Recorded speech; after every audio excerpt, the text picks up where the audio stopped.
الحمد للہ رب العالمین والعاقبۃ للمتقین والصلاة والسلام علی سید الانبیاء والمرسلین وعلی آلہ واصحابہ اجمعین، اما بعد فاعوذ باللہ من الشیطان الرجیم، بسم اللہ الرحمن الرحیم، حامیم والکتاب المبین، انا انزلناہ فی لیلۃ مبارکہ انا کنا منذرین فیہا یفرق کل امر حکیم۔ وقال اللہ تبارک و تعالی فی مقام آخر، سابقوا إلى مغفرة من ربكم وجنة عرضها كعرض السماء والأرض أعدت للذين آمنوا بالله ورسله ذلك فضل الله يؤتيه من يشاء والله ذو الفضل العظيم۔ صدق اللہ العظیم وبلغنا رسولہ النبی الکریم۔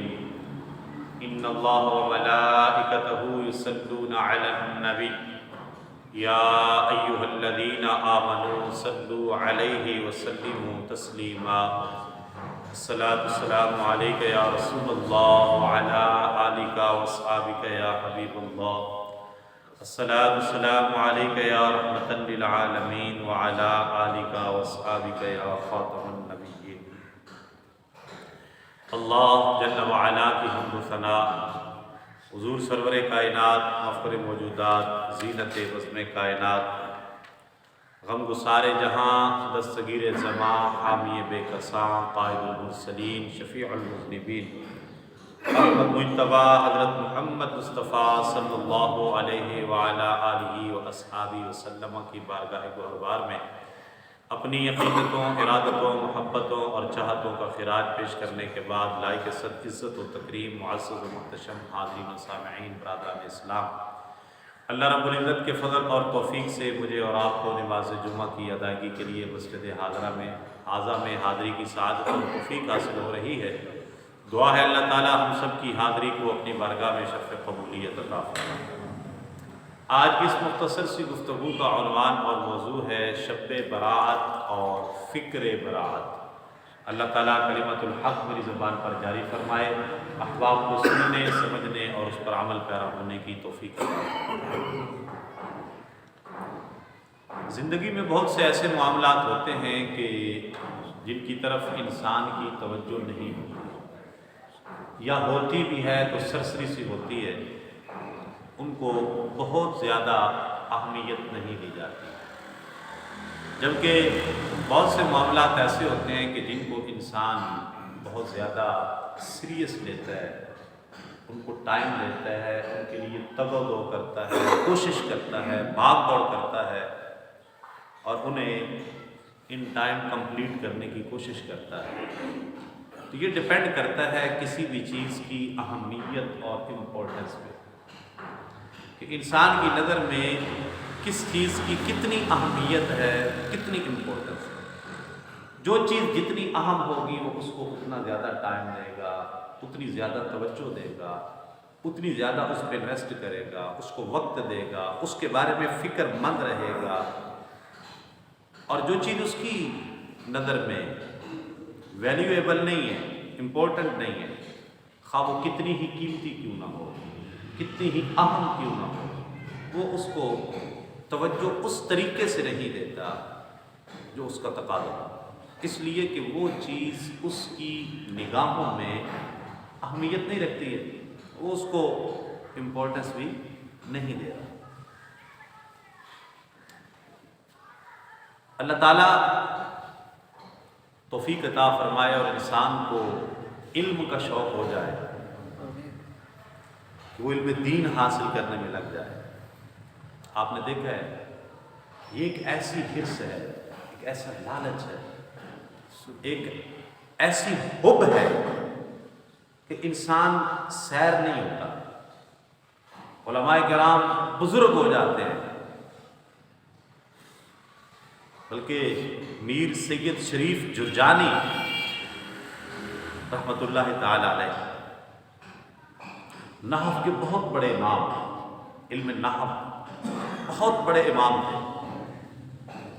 جب آپ کو علم نحو سیکھنے کا شوق ہوا، علم نحو قرآن مجید کو سمجھنے میں ہماری ہیلپ کرتا ہے، اس پر جو اعراب لگے ہوتے ہیں نا قرآن مجید، الحمدللہ رب العالمین، تو یہ الحمد کی دال پر جو پیش ہے، ربی کی بے کے نیچے جو زیر ہے، عالمین کی نون کے اوپر زبر ہے، تو یہ زبر زیر پیش کہاں پہ آنی ہے، کیوں لگی ہوئی ہے، یہاں پہ زبر کیوں ہے، زیر کیوں ہے، پیش کیوں ہے، یہ ساری چیزیں علم نحو کے ذریعے سمجھ آتی ہیں۔ میر سید شریف جرجانی علیہ رحمہ کو جب علم نحو سیکھنے کا شوق ہوا، آپ ایک استاذ کے پاس گئے جن کے بارے میں مشہور تھا کہ وہ بہت بڑے نحو کے عالم ہیں۔ فرماتے ہیں ان کے پاس گیا علم نحو سیکھنے کے لیے، اور جب میں گیا تو ان کی حالت یہ تھی کہ ان کی پلکیں بڑھاپے کی وجہ سے یہ ان کی جو بھویں تھیں یہ ڈھلک چکی تھیں اور آنکھوں کے آگے آ گئی، اور جب وہ بک پڑھاتے تھے تو اپنے ان کو پکڑ کے ایسے اوپر اٹھا کے تو پھر اپنی آنکھیں کھولتے تھے، ان کو کتاب نظر آتی تھی۔ یہ پڑھانے کا اتنے ایجڈ ہونے کے باوجود بھی وہ بیٹھ کے پڑھا رہے ہیں، اس لیے کہ وہ علم کی حرص ہے اور علم کی اہمیت ان کی نگاہوں میں، شوق تھا، اتنے بڑھاپے کے باوجود بھی وہ اسٹڈی کر رہے، پڑھا رہے۔ اور آپ کے پڑھنے کا شوق، فرماتے جب میں گیا میں نے کہا جی میں پڑھنے کے لیے، انہوں نے کہا میں نہیں پڑھا سکتا، یو کین گو۔ آپ نے کہا جی نہیں میں نے تو پڑھنا ہے۔ انہوں نے کہا نہیں میرے پاس ٹائم نہیں ہے، میرے پاس تو پہلے جو اسٹوڈنٹ ہیں میں ان کو پڑھاؤں گا، آپ کو تو نہیں پڑھا سکتا۔ کہا جی نہیں میں نے پڑھنا۔ کہا چلے ٹھیک ہے بیٹھ جائیں، لیکن آپ کو کوئی سوال کرنے کی پرمیشن نہیں ہے، ڈیورنگ دی کلاس آپ کسی قسم کا کوئی کویشچن ریز نہیں کریں گے، جسٹ لسننگ پروگرام ہے، بیٹھ کے سنیں، لکھیں، جو سمجھ آئے فابہا، نہ آئے ٹھیک ہے، آپ مجھ سے کسی قسم کا کوئی سوال نہیں کریں گے۔ کہا جی ٹھیک ہے مجھے ضرور ہے۔ پڑھنے بیٹھ گئے، سبق سنا، کلاس چلتی رہی۔ ایک دن عصر کے بعد کا ٹائم تھا یا مغرب کے بعد، آپ اپنے ہاسٹل کے اپنے روم میں موجود تھے، میر سید شریف جرجانی، اور تکرار کر رہے ہیں، جو لیسن پڑھا ہے اس کو ریوائز کر رہے ہیں۔ اور ریوائز کرنے کا طریقہ کیا ہے، جو لیسن پڑھا ہوا تھا وہ کہہ رہے تھے کہ ہاں یہ لیسن آج ہم نے پڑھا ہے اور اس میں استاد محترم نے یہ پڑھایا تھا، صاحب مصنف جو ہیں انہوں نے کتاب میں یہ لکھا ہوا ہے، اور اس عبارت پہ استاد محترم نے یہ تقریر کی تھی، اور اس کا جو حاشیہ ہے اس میں یہ بات لکھی ہوئی ہے، اس کی جو شرح ہے ایکسپلانیشن ہے اس میں یہ بات لکھی ہوئی ہے، اور مجھے یہ سمجھ آیا۔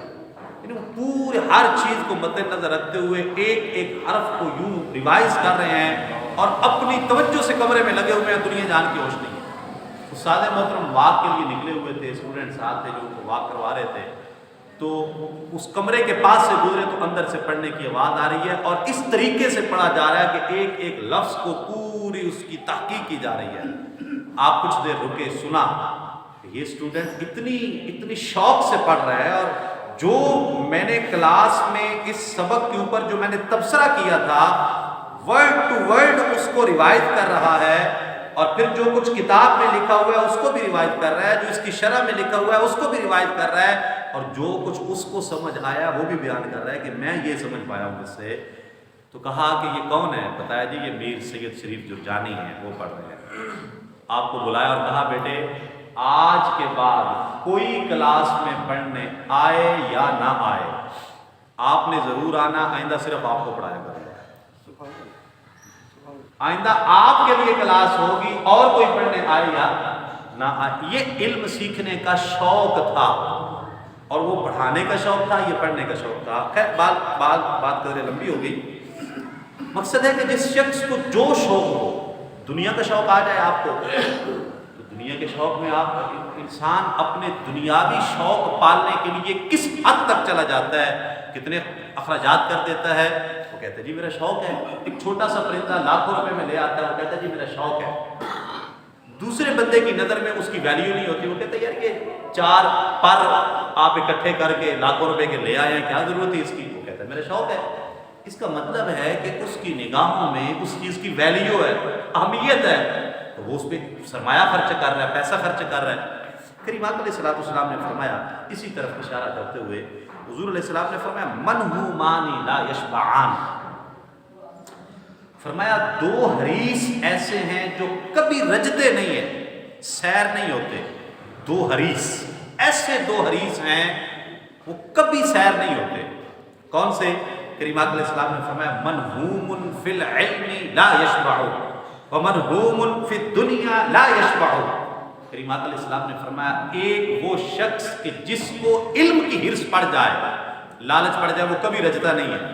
اس کو وہ علم حاصل کرتا ہے اور آگے بڑھتا ہی چلا جاتا ہے، بڑھتا ہی چلا جاتا ہے. اس کا دل کرتا ہے اور پڑھوں اور پڑھوں اور پڑھوں اور پڑھوں، آگے چلتا چلا جاتا ہے. فرمایا وہ قبر تک چلا جائے گا لیکن علم کی خواہش، تڑپ، ہرس اس کے اندر سے ختم نہیں ہوگی. اور دوسرا فرمایا کہ وہ بندہ جس کو دنیا کی ہرس پڑ جائے وہ بھی کبھی رجتا نہیں، وہ دنیا میں آگے بڑھتا جاتا ہے، بڑھتا جاتا ہے، بڑھتا جاتا ہے، جتنی بھی حاصل کر لے.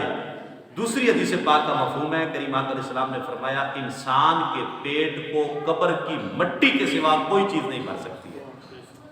انسان کے پیٹ کو قبر کی مٹی بھر سکتی ہے، اس کے علاوہ کوئی چیز نہیں بھر سکتی. کیوں؟ اس لیے کہ اس کی نظر میں اس دنیا کی اہمیت ہوتی ہے، آگے بڑھتا چلا جاتا ہے. اس تمہید کا مقصد یہ ہے کہ انسان اس چیز کے بارے میں متفکر ہوتا ہے جو چیز اس کی نگاہوں میں اہمیت والی ہوتی ہے. اسی طرح ان مثالوں کے تناظر میں بات سمجھتے ہوئے جو بندہ دنیا کے بارے میں متفکر ہے وہ دنیا کے بارے میں کوشش کرتا ہے، اور جو بندہ آخرت کے بارے میں متفکر ہے اس کو آخرت کی فکر ہوتی ہے. جس کی نگاہوں میں آخرت کی اہمیت ہے، ویلیو ہے، امپورٹنس ہے، وہ کام کرے گا جس سے اس کی آخرت سنورنے کے چانسز ہوں. اس کی کوشش ہوگی کہ یار میں وہ کام کروں میری آخرت سنور جائے. دنیا میں بھلے کچھ نقصان ہی ہو جائے کوئی بات نہیں، میں وہ نقصان برداشت کر لوں گا. یہ نقصان بھی عارضی ہوگا، یہ خسارہ بھی عارضی ہوگا، یہ تکلیف بھی عارضی ہوگی، یہ تو گزر جائے گا. لیکن اگر میری عاقبت خراب ہو گئی، میری آخرت خراب ہو گئی، میری عقبہ خراب ہو گئی، تو پھر وہ تو ہمیشہ کی زندگی ہے جو کبھی بھی ختم ہونے والی نہیں ہے. تو وہ ان کاموں کو اہمیت دے گا جن سے اس کی آخرت سنور سکے. اور جس بندے کو آخرت کی فکر نہیں ہے اور اس کی نگاہوں میں آخرت کی کوئی ویلیو نہیں ہے، بلکہ ہم اپنے معاشرے میں اپنے ہی بھائیوں سے اس طرح کے جملے اور الفاظ ان کے منہ سے نکلتے ہوئے سنے ہیں کہ اے جہان مٹھا تے اگلا کنے ڈٹھا، اے جہان مٹھا تے اگلا کنے ڈٹھا. وہ کہتے ہیں کہ اس دنیا میں موجیں کرو، آخرت کس نے دیکھی ہے، قیامت کب آنی ہے، کون دیکھے گا، کیا حساب ہوگا، کون جائے گا، آج تو موجیں کرو نا. ٹھیک ہے، تو اب یہ ہمارے اندر بسنے والے لوگ ہی اس طرح کی باتیں بھی کرتے ہیں. کیوں؟ اس لیے کہ ان کی نگاہوں میں آخرت کی امپورٹنس اور ویلیو نہیں ہے. تو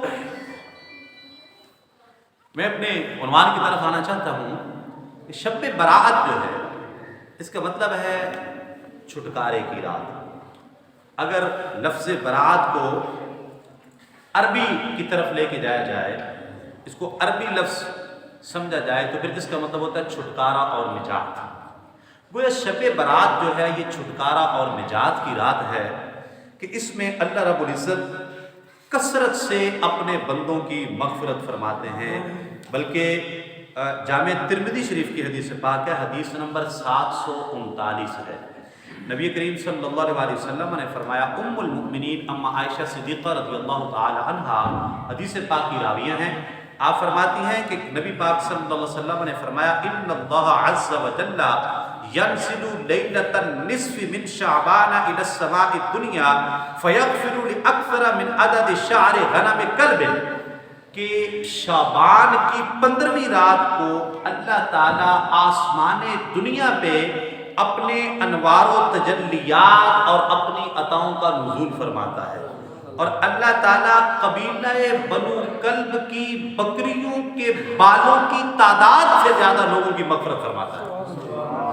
15ویں شعبان کی رات کو قبیلہ بنو کلب عرب کا ایک قبیلہ تھا جو بہت بڑا قبیلہ تھا اور اس کی بکریوں کی تعداد بہت زیادہ ہزاروں لاکھوں میں تھی۔ اب ایک بکری کی کھال پہ جو بال ہوتے ہیں لاکھوں میں ہوتے ہیں، ان کی کاؤنٹنگ مشکل ہے، تو اگر لاکھوں بکریاں ہوں اور پھر ان کے بال تو وہ تو کروڑوں اربوں میں چلے جائیں گے۔ تشبیہ اور مثال دے کے سمجھایا کہ جتنے ان لاکھوں بکریوں کے بال ہیں، اللہ تعالیٰ اس سے بھی زیادہ کثرت کے ساتھ اپنے بندوں کی 15ویں شعبان کی رات کو مغفرت فرماتا ہے۔ مغفرت کوئی مانگنے والا ہو نا، بخشش مانگنے والا ہو، اس کی بارگاہ میں التجا اور دعا کرنے والا ہو، گڑ گڑانے والا ہو، کوئی ندامت اور شرمندگی کے آنسو بہانے والا ہو، کوئی اپنی جو عنان ہے وہ واپس موڑنے والا ہو، اپنی جو ہے زندگی کے گھوڑے کی لگام کو کھینچے اور اس کو آخرت کی طرف لے کے جانے والا ہو، فکر آخرت کرنے والا ہو، اپنی قبر کو یاد کرنے والا ہو، حشر کو یاد کرنے والا ہو، سچے دل سے صدقے دل سے وہ معافی مانگے، اللہ رب العزت اس رات کثرت سے لوگوں کو معافی عطا فرماتے ہیں۔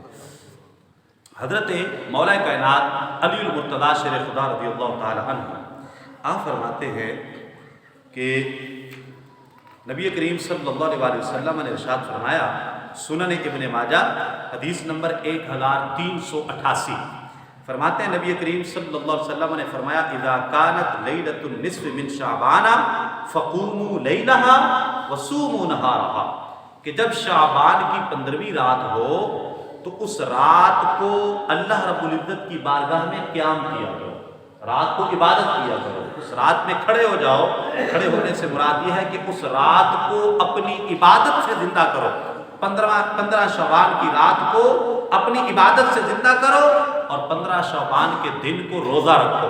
فرمایا فَإِنَّ اللَّهَ يَنزِلُ فِيهَا لِغُرُوبِ الشَّمْسِ إِلَى سَمَاءِ الدُّنْيَا، کہ 15 شعبان کی جب رات ہوتی ہے تو مغرب کے وقت ہی اللہ رب العزت اپنی شان کے مطابق آسمان دنیا پہ نزول فرماتا ہے، اپنی رحمتوں کی تجلی فرماتا ہے، اور اللہ تعالیٰ فرماتا ہے سنو کوئی بخشش کا طلبگار ہے کہ میں اسے بخش دوں، سنو کوئی رزق کا طلبگار ہے میں اسے رزق عطا کر دوں، سنو کوئی مصیبت میں مبتلا ہے کہ میں اسے عافیت دوں۔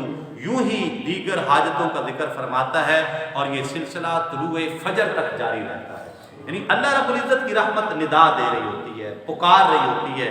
15 شعبان کی رات مغرب سے لے کے صبح فجر تک یہ اعلان ہوتے رہتے ہیں، اللہ تعالیٰ کی رحمت پکارتی رہتی ہے، کوئی بخشش مانگنے والا ہے تو آ جائے میں بخش دوں، کوئی رزق مانگنے والا ہے تو آ جائے میں رزق دے دوں، کوئی مصیبت سے چھٹکارا مانگنے والا ہے تو آ جائے میں مصیبتوں سے نجات دے دوں، کوئی ہے کہ جو بیماری سے نجات مانگنے والا ہو میں بیماریوں سے نجات دے دوں، کوئی اولاد مانگنے والا ہے میں اولاد دے دوں، یعنی مختلف حاجتوں کا ذکر ہوتا رہتا ہے اور اللہ تعالیٰ کی رحمت بندوں کو اپنی طرف متوجہ کرتی رہتی ہے، بلاتی رہتی ہے، اور یہ سلسلہ فجر تک جاری رہتا ہے۔ اس سے بھی پتہ چلا کہ 15 شعبان کی رات عبادت کے لحاظ سے، ریاضت کے لحاظ سے، اللہ تعالیٰ کو یاد کرنے کے لحاظ سے، دعا توبہ استغفار کے لحاظ سے کتنی اہمیت کی رات ہے۔ اور اسی طرح یہ اگر انسان جو ہم نے پہلے بات کی کہ اپنے اس کے جو پیرامیٹر ہیں کسی بھی چیز کو چیک کرنے کے، ماپنے کے، اس کی اہمیت کو جاننے کے، ان کو درست کرنے کی ضرورت ہوتی ہے۔ اب اللہ رب العزت نے قرآن مجید میں کیا فرمایا، وَمَا الْحَيَاةُ الدُّنْيَا إِلَّا مَتَاعُ الْغُرُورِ، کہ دنیا، فرمایا یہ دنیا کی زندگی یہ تو دھوکے کا سامان ہے، دنیا کی زندگی تو دھوکے کا سامان ہے، تو پھر کیا کریں؟ فرمایا سابقوا الی مغفرۃ من ربکم، اپنے رب کی طرف دوڑو، مغفرت کی طرف، اپنے رب کی طرف کوشش کرو، دنیا کے پیچھے لگے ہوئے ہو، فرمایا یہ تو دھوکے کا سامان ہے، دنیا تو دھوکے کا سامان ہے، کوشش کیا کرو اپنے رب کی طرف، مغفرت کی کوشش کرو، مغفرت کی کوشش کرو، وجنت، اور اس جنت کی طلب پیدا کرو، اس جنت کی حصول کی کوشش کرو، عرضھا کعرض السماء والارض، فرمایا کہ جس کی چوڑائی، جس کی وسعت زمین و آسمان کے برابر ہے، یعنی زمین سے لے کے آسمان تک جتنا فاصلہ ہے اتنی جنت کی چوڑائی ہے، اور یہ جنت آپ کو عطا کی جائے گی۔ مصطفیٰ کریم صلی اللہ علیہ وسلم کے ایک ادنا امتی کو یہ جنت عطا کی جائے گی، جو اعلیٰ ہیں ان کی تو پھر کیا شانیں ہوں گی نا، جو اولیاء اللہ ہیں، پھر جو شہداء ہیں، پھر جو صالحین ہیں، پھر جو متقین ہیں، پھر جو صدیقین ہیں، پھر جو صحابہ ہیں، پھر تابعین ہیں، تبع تابعین ہیں، پھر تابعین ہیں، پھر صحابہ ہیں، پھر جناب حضور علیہ السلام کے آل بیت ہیں، اور پھر ان سے اوپر انبیاء ہیں، پھر ان سے اوپر رسول ہیں، پھر ان سے اوپر اولو العزم رسول ہیں، اور پھر امام الانبیاء صلی اللہ علیہ وسلم کی شان اور مرتبہ، ان کو تو کیا شانیں عطا ہوں گی قیامت کے دن، ان کا تو کوئی اندازہ نہیں کر سکتا نا۔ نبی کریم صلی اللہ علیہ وسلم کے ایک ادنا اور گناہگار امتی جس کو اللہ تعالیٰ اپنی رحمت کے تصدق سے معاف فرما دے گا، اس کو جو جنت عطا کی جائے گی، اس جنت کی چوڑائی اتنی ہوگی جتنی زمین سے لے کے آسمان تک ہے۔ ٹھیک ہے، اللہ رب العزت نے فرمایا اس جنت کی کوشش کرو۔ ٹھیک ہے، زمین یہاں پہ چند ٹکڑوں کی خاطر، چند گز اور چند فٹ زمین کی خاطر اپنی آخرت خراب نہ کرو، اس جنت کی طرف دوڑو جس کا عرض اور جس کی چوڑائی زمین سے لے کر آسمان تک ہے۔ اور فرمایا اعدت للذین آمنوا باللہ ورسلہ، اور یہ جنت کن کے لیے تیار کی ہے؟ ان کے لیے کہ جو اللہ اور اس کے رسول پر ایمان رکھتے ہیں۔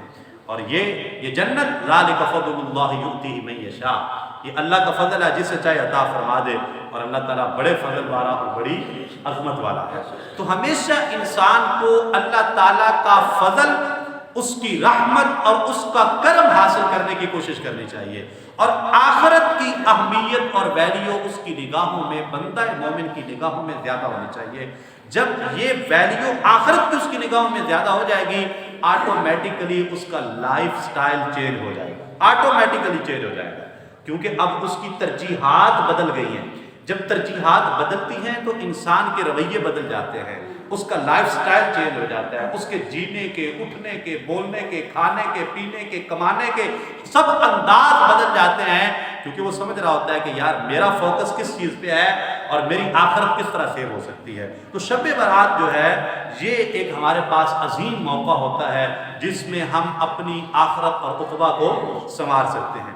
لیکن اب اس میں حضور صلی اللہ علیہ وسلم نے جن چیزوں کی طرف ہماری رہنمائی فرمائی اور ہمیں ہماری تربیت فرمائی ہے، ہمیں چاہیے کہ ان چیزوں کو بھی فالو کریں۔ عبادات بڑی اہمیت ہے، کوئی شک نہیں، لیکن عبادات کے ساتھ ساتھ اپنے معاملات کو بھی درست کرنا چاہیے۔ مثال کے طور پہ حدیث پاک کا مفہوم عرض کر رہا ہوں، کریم آقا صلی اللہ علیہ وسلم نے فرمایا کہ مختلف احادیث کا خلاصہ کہ شب برات میں بڑے بڑے گناہ گاروں کی مغفرت ہو جاتی ہے، اور ابھی میں نے حدیث پاک آپ کو سنائی کہ اللہ رب العزت قبیلہ بنو قلب کی بکریوں کے بالوں سے بھی زیادہ لوگوں کی مغفرت فرماتے ہیں، یعنی اربوں خربوں لوگوں کی مغفرت ہوتی ہے اس رات میں۔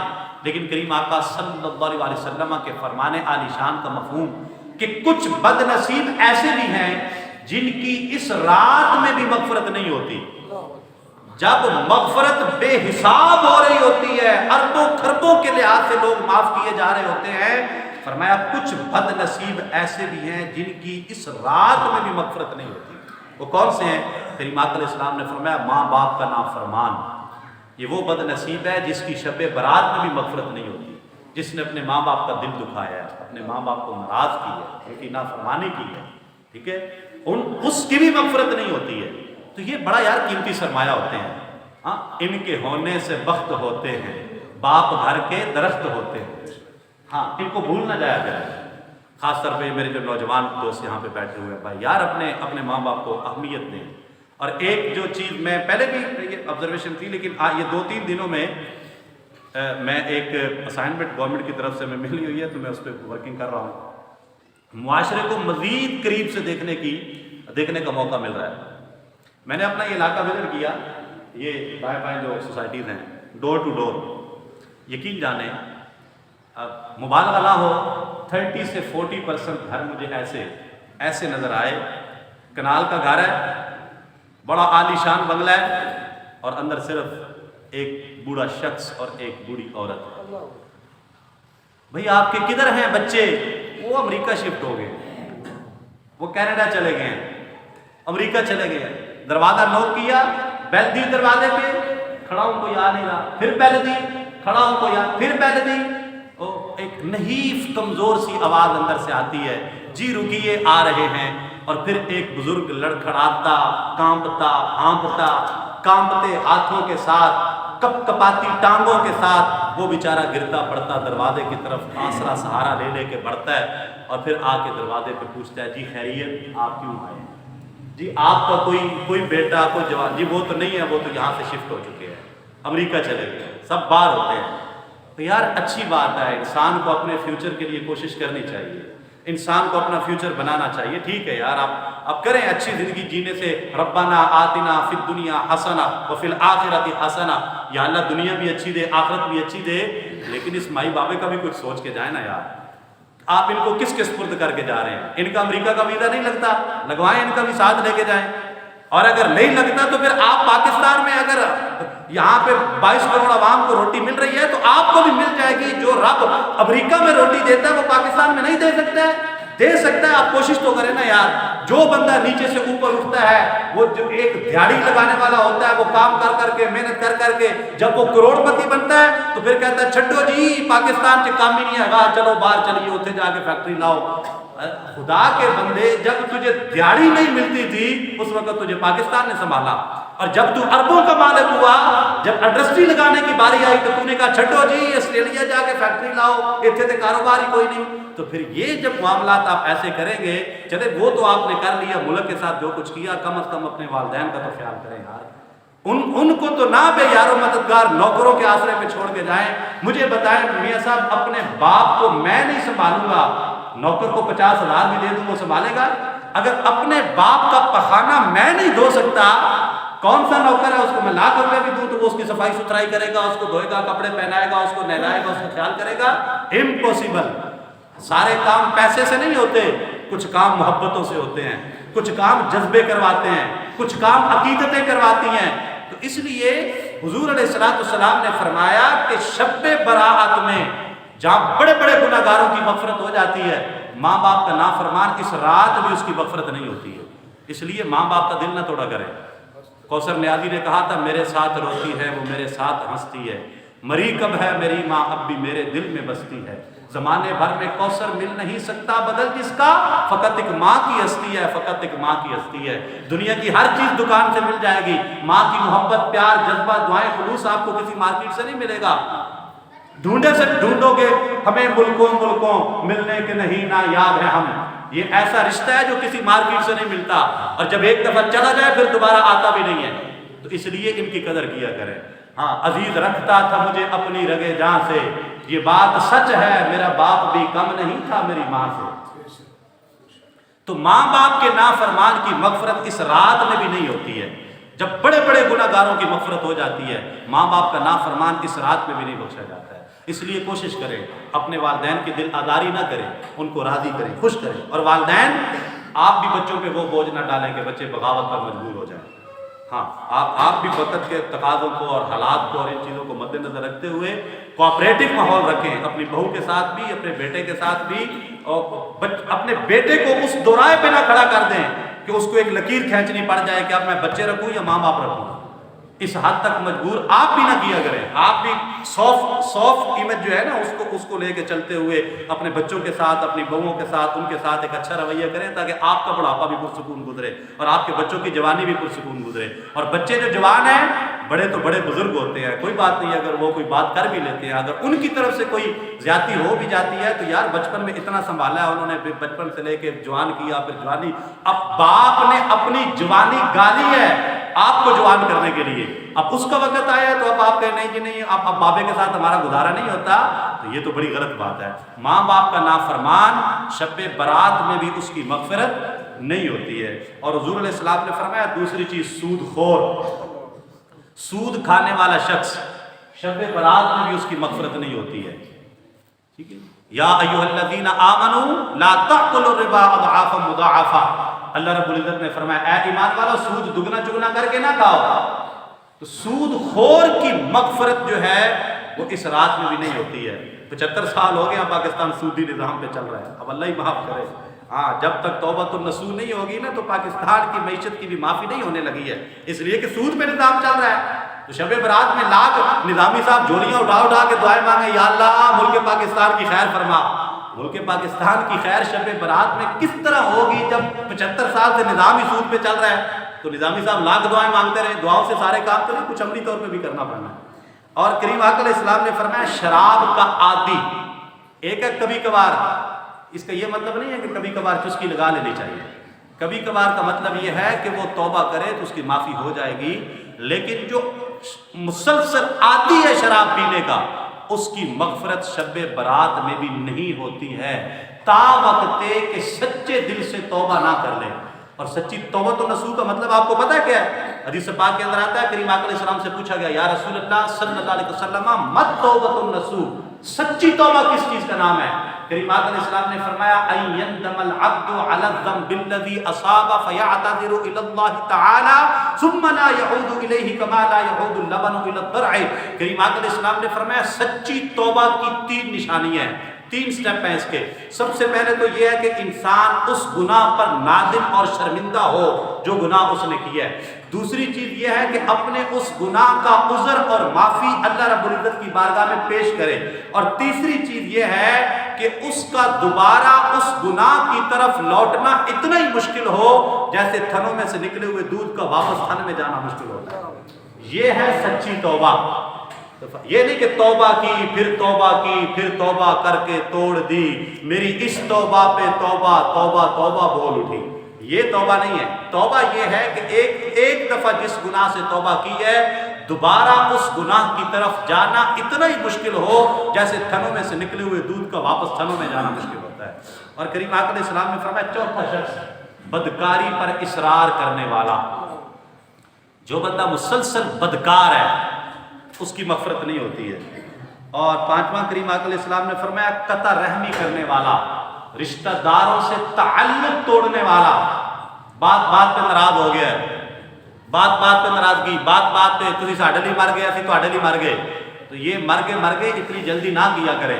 فرمایا قطع رحمی کرنے والا جو شخص ہے شب برات میں بھی اس کی مغفرت نہیں ہوتی ہے، اس لیے رشتہ داریاں جوڑنے کی کوشش کیا کرے۔ اور یہ حدیث پاک کے اندر بھی آتا ہے، حضور علیہ السلام نے فرمایا مفہوم عرض کر رہا ہوں کہ حساب کتاب 100% برابر کرنے کی کوشش نہ کیا کرو، تھوڑا بہت خسارہ جل کے اس رشتہ داری بچا لیا کرو۔ جو بندہ 100% برابر حساب کرتا ہے نا، فرمایا وہ رشتہ داریاں گوا لیتا ہے، تعلق گوا لیتا ہے، تعلق ٹوٹ جاتے ہیں۔ جو بندہ حساب کتاب کے معاملے میں بڑا سٹرکٹ ہوتا ہے، نہیں جی نہیں، ماں دھی دا بھی حساب ہے، پیو پتر دا بھی حساب ہے، حساب ہے 100% ہونا چاہیے۔ 100% تو پھر جب ہوتا ہے 100%، اگر ہمارا حساب کتاب شروع ہو گیا 100% تو پھر یہ تو قیامت کے دن ہمارے ساتھ بھی یہی معاملہ ہونا ہے۔ یا ایسے اللہ پاک نے فرمانا ہے چلو ٹھیک ہے اس کی کچھ نیکیاں کچھ گناہ ہیں، یا اللہ یہ میں نے اس نے یہ معافی کی تھی، فلاں اس کو پانی پلایا تھا پیاسے کو، چلو اس کو معاف کر دو، اس نے فلاں بھوکے کو کھانا کھلایا تھا، چلو اس کو معاف کر دو، اس نے فلاں بیمار کا پتہ لیا تھا، چلو اس کو بھی معاف کر دو، اس نے فلاں ننگے کو لباس پہنایا تھا، چلو اس کو بھی معاف کر دو۔ تو یہ ادھر اگر رحمت ادھر سے ایسے ہے نا تو ہمیں بھی اپنے رویے ایسے ہی رکھنے چاہیے کہ اگر کسی طرف سے تھوڑی بہت خیر اور اچھائی آ جائے، برائی کو پس پشت ڈال کے اچھائی کو سامنے رکھ کے معاملات کو درگزر کر دینی چاہیے۔ اور آگے حضور علیہ السلام نے فرمایا چغل خور شخص جو ہے اس کی مغفرت شب برات میں بھی نہیں ہوتی ہے۔ چغلیاں کرنے والا، غیبتیں کرنے والا، ادھر کی ادھر لگانے والا، لگائی بجائی کرنے والا، بجائی کرنے والے کی تو خیر ہو جائے گی مغفرت، لگائی کرنے والے کی نہیں ہوگی۔ اور اسی طرح حضور علیہ السلام نے فرمایا جو شخص کسی مسلمان سے ذاتی وجوہات کی بنا پر دشمنی اور کینہ رکھے، یعنی کسی مسلمان سے مستقل بنیادوں پہ دل کے اندر کینہ اور بغض رکھ لینا، یہ بھی شب برات میں بھی اس شخص کی مغفرت نہیں ہوتی۔ اور حضور علیہ السلام نے فرمایا جو شخص تکبر کی وجہ سے اپنی شلوار یا اپنا تہ بند ٹخنوں سے نیچے لٹکاتا ہے، غرور اور اپنی چودراہٹ دکھانے کے لیے، حضور علیہ السلام نے فرمایا اس کی بھی شب برات میں مغفرت نہیں ہوتی ہے۔ اور فرمایا ظالمانہ ٹیکس وصول کرنے والا حکمران، اس کی مغفرت بھی شب برات میں بھی نہیں ہوتی ہے، جو عوام پہ ظالمانہ ٹیکس لگاتے ہیں۔ اور فرمایا کہن یعنی ہاتھ کی لکیریں دیکھنے والا، جو شخص کہتا ہے جی میں ہاتھ کی لکیریں دیکھ کے تمہاری قسمت بتا سکتا ہوں، نہ ہاتھ دکھانا چاہیے اور نہ ہاتھ دیکھنا چاہیے کہ سخت گناہ ہے۔ اور حضور علیہ السلام نے فرمایا ہاتھ دیکھنے والا شخص شب برات میں بھی اس کی مغفرت نہیں ہوتی ہے۔ اس لیے ہمیں چاہیے کہ ہم جہاں پر عبادات کرنی ہے، عبادت ہے، ریاضت ہے، نوافل ادا کریں، کوشش کریں عشاء کی نماز باجماعت ادا کریں، فجر کی نماز باجماعت ادا کریں، دن کے وقت روزہ رکھیں. اگر رمضان المبارک کا کوئی روزہ قضا آپ کے ذمے ہے تو اس کی نیت کر لیں کہ میں وہ قضا روزہ جو رمضان میں چھوٹ گیا تھا وہ میں رکھ رہا ہوں. اور اگر کوئی قضا آپ کے ذمے نہیں ہے تو نفلی روزہ رکھ لیں. اور صرف میسیجی معافی تک محدود نہ رہیں کہ ایک ٹیکسٹ میسیج کر دیا واٹس ایپ پہ جی آج شب برات ہے مجھے معاف کر دینا, سب کو جناب آل فارورڈ کر دیں اور تمام گروپس میں بھیج دیں اور یہ معافی کافی ہو گئی ہے. اتنی معافی سے بات نہیں بنے گی. غور و فکر کرنا چاہیے کہ میں نے اپنی زبان سے کس کس بندے کو تکلیف پہنچائی ہے, اپنے عمل سے کس کس بندے کو تکلیف پہنچائی ہے, اپنے رویے سے کس کس کو تکلیف پہنچائی ہے. کوشش کریں اس کے دروازے پہ جائیں, اس کے گھر پہنچیں, اس سے معذرت کریں, لجاجت اختیار کریں اور اس سے معافی کروا کے آئے. اور اگر یہ ایسا پاسبل نہیں ہے تو کم از کم فون کال تو کر سکتے ہیں نا کہ بھئی معاف کر دیں, یہ دل آزاری ہوئی تھی, اللہ کے لیے مجھے معاف کر دیں, میں آپ کو معاف کر دیتا ہوں. تو اس طریقے سے اگر معافی مانگنی بھی ہے تو وہ معافی اس طریقے سے مانگی جائے. اللہ تعالی ہم سب کو عمل کی توفیق عطا فرمائے اور شب برات کی ڈھیروں برکتیں لوٹنے کی توفیق عطا فرمائے. وما علیہ الا البلاغ.